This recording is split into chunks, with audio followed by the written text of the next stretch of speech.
The studio lights blazed the air heavy with anticipation.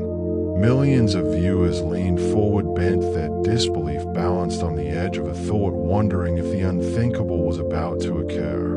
It was 1973, and Uri Geller, psychic and self-styled owner of extraordinary powers, was about to make a move that would either change the face of science or be revealed as the greatest hoax of the decade.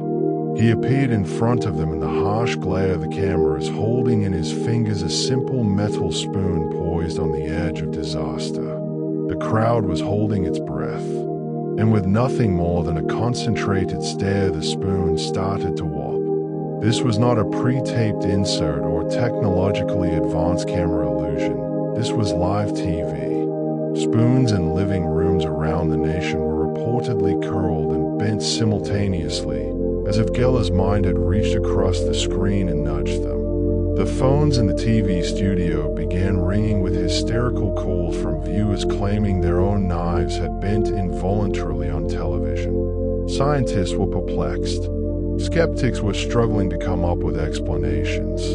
In Uri Geller, the storm's eye overnight was a sensation, a living, breathing enigma that challenged everything we believed about reality. His origins were not on the bright lights of American television, but in Tel Aviv's suburbs, where teenage Geller first learned about his bizarre talent. As a child, he said he was hit by an otherworldly beam of light in his backyard, an experience that left him with a nonconformist attitude towards the hidden power of the universe.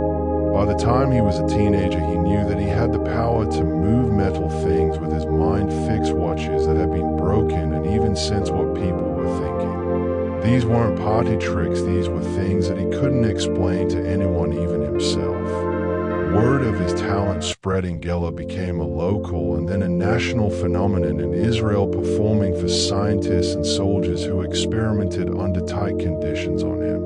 Others thought so, departed, some accused him of faking but could not get him to commit a specific technique. When, however, he took his trick routine to Europe and America, the world came to know. Talk shows had trouble booking him, and viewers sat agog as he bent keys, halted clocks, and interpreted doodles on envelopes, all without ever making contact with anything physically. And then there was The Tonight Show with Johnny Carson.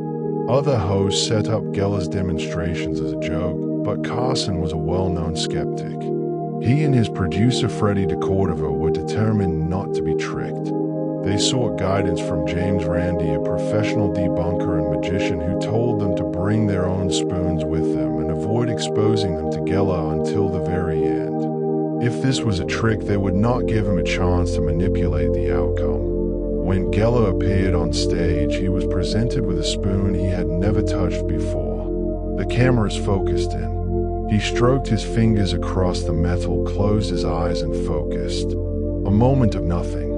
Then gradually the curve of the handle of the spoon started to buckle as though it were melted by an imaginary flame.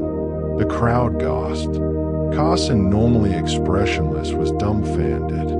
Even the wing stage crew had their mouths aghast in wonder. It was easy to hear spoon bending. It was quite a different matter to witness it before your eyes under conditions which eliminated trickery. But the true mayhem started after the broadcast.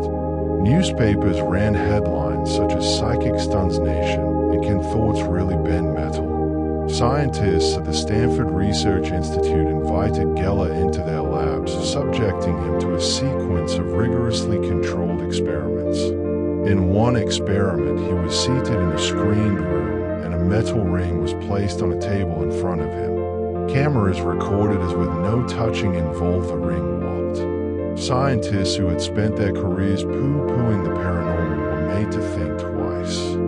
The U.S. military and CIA even invited Geller to their offices for covert tests, testing whether his skills could be employed for long-range surveillance or jamming the technology of adversaries. Subsequently, declassified documents confirmed these tests, although their findings were inconclusive. Not everyone doubted, of course. Skeptics such as James Randi claimed Geller was merely a talented illusionist employing generations of magicians' techniques to mimic psychic events. They asserted spoon bending was a cinch with secret pressure heat or even soft metal pre-softening in advance. And yes, there were certainly some rather high-profile failures times when his ability appeared to disappear in close examination. Critics had claimed that he used the power of suggestion not on the metal, but on the observer's perceptions. The controversy grew acrimonious. Stage magicians duplicated Geller's actions, showing how spoon bending could be done without psychic abilities.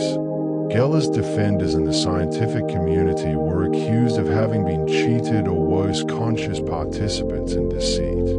Nevertheless, in spite of criticism, Geller never retreated. He sued his critics, charging fraud, gave fortunes to whoever showed him that he was deceiving, and played throughout the years, always insisting that his talent was real. Interesting about Geller's narrative is not if he existed or not, it is what his meteoric rise and collapse tell of man. In the 1970s, people craved mystery. The space race had shown that science could accomplish the impossible, but it had left us to wonder if we'd made it to the moon, what other miracles lay out there. Telepathy, psychokinesis, ESP. These were abilities that danced at the periphery of science, and Geller was its best-known representative. Even now, his name endures. Others still believe that he was an actual psychic, a man whose abilities science could not account for. Others view him as a gifted showman who profited from the era's fascination with the unexplained. But the most intriguing thing about Uri Geller is that all these years later, nobody ever quite demonstrated him to be a phony or an actual psychic. The spoons curled. The watches began to spin. The experiments, at least a few of them, appeared to be beyond rational explanation. So what actually did occur that evening on TV? Did tens of millions of viewers see a man warp reality with his brain? Or did they glimpse something even more amazing, the power of faith itself, so robust that it created the appearance of the impossible being achieved, at least for a moment? The response, like Geller's powers, remains just beyond our grasp.